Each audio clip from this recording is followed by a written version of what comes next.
ẹ kú ìtọ́jú mi, ọmọ rẹ̀, ẹ kú ìtọ́jú mi, ẹ ṣé gan ni, ẹ kú ìtọ́jú mi, ọmọ rẹ̀.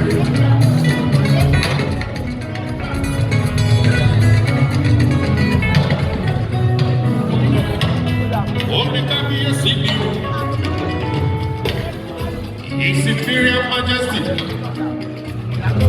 Kábíyèsí ẹni tọrọ kúkú sí, ọ̀hẹ́dá kejì.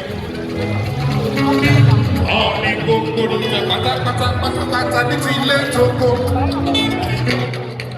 Orin kábíyèsí ni o. Wọ́n ní ẹ ṣé gan ni, ẹ kú ìtọ́jú mi.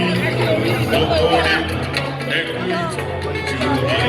Ẹ ṣé gan ni, ẹ kú ìtọ́jú mi. Ọmọ rẹ̀. Màmí Esther Ajayi máa wọlé mọ́ra máa wọ. Ẹ̀fẹ̀ mọ̀dà àmì bọ́lá Esther Bẹ̀rẹ̀ Ajayi. Àyàwó ìwà ló ní ìtẹ̀lẹ́mìíràn ní rẹ̀. Gbogbo rẹ̀ ló sì pátápátá lọ́wọ́ ẹ̀ lọ́wọ́. Àmì bọ́lá Esther Bẹ̀rẹ̀ Ajayi.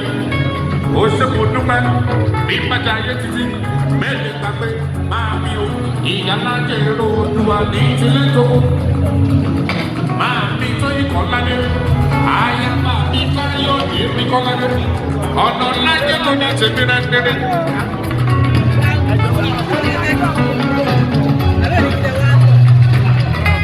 ọ̀nà láyé mo gbàdọ̀ dèrò àyẹ̀fẹ́ ẹ ṣe kò dúpẹ́. Ìgbà táyé yọ mí, ẹ̀yin là bò mí. Ìgbà táyé